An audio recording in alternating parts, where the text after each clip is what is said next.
말씀인 에스겔 20장 33절입니다. 주 여호와의 말씀이니라. 내가 나의 삶을 두고 맹세하노니 내가 능한 손과 편팔로 분노를 쏟아 너희를 반드시 다스릴지라.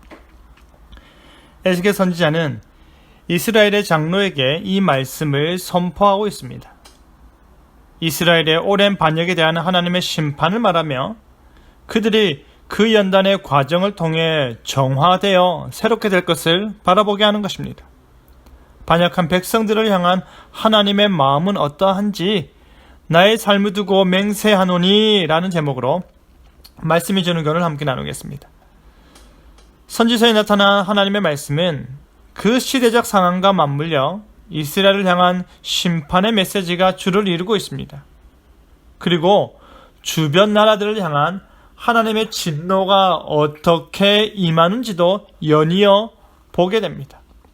이스라엘의 심판에 대한 말씀이 반복되는 것에 대해 부담이 있는데 그와 더불어 주변 나라들에 대한 심판의 메시지까지 들어야 하니 이 역시 큰 부담으로 다가오고 있습니다.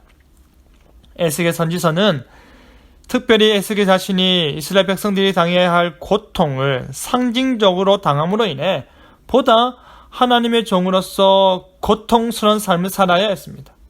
그럼에도 불구하고 이스라엘은 하나님으로부터 그 고통의 시간을 지나 회복의 기쁨이 약속되어 있는데요. 그 회복에 대한 약속은 자연스럽게 열국을 향한 심판으로부터 드러나는 것입니다. 우리가 읽기에는 다소 지루해 보이고 직접적인 내용이 나타나지 않는다 하더라도 암몬, 모압, 에돔, 블레셋, 드로, 시돈, 애굽, 바벨론에 이르는 열국들의 심판은 이스라엘을 범죄케 하고 우상 숭배케 하고 배교케 하여 타락의 나락으로 떨어뜨린 그들의 죄악에 대한 심판입니다. 그들 나라의 죄악뿐 아니라 그들의 악행으로 인해 이스라엘을 하나님으로부터 멀어지게 했기 때문에 그들을 심판하시는 것입니다. 실제 이스라엘 입장에서는 자신들이 의지하기도 했고 자신들을 힘겹게 하기도 했고 자신들에게 여러 타락의 길을 제시한 나라들이 다른 것이 아닌 하나님으로 말미암아 패망케 될 것이라는 예언을 듣고서는 섬뜩했을 것입니다.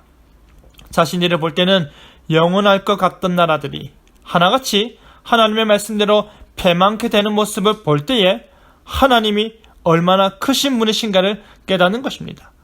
바로 그 크신 하나님께서 자신의 능한 손과 편팔로 분노를 쏟는다고 하십니다. 그 쏟아질 분노를 받을 대상은 바로 이스라엘을 압제하고 포로로 잡아간 바벨론입니다.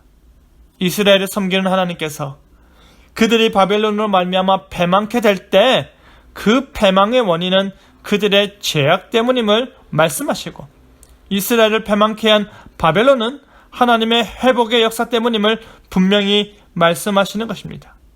하나님께서 바벨론을 패망케 하사 이스라엘을 회복하시는 이유는 무엇입니까?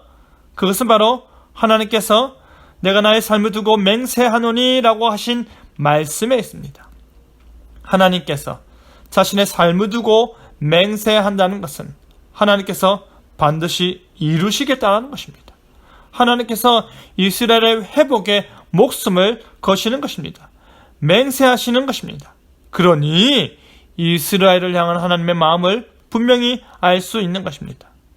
사랑하는 성도 여러분, 하나님께서 이스라엘의 회복을 위해 바벨론을 심판하셨습니다.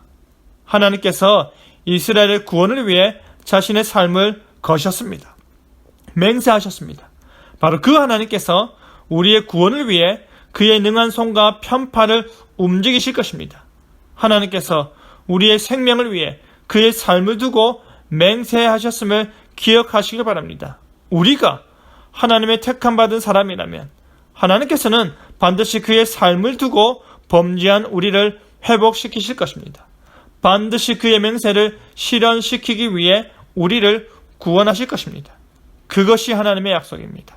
그것이 하나님의 은혜입니다. 그리하여 하나님의 삶을 두고 한 맹세를 기억하며 살아가는 저와 여러분 되기를 간절히 바랍니다. 아멘.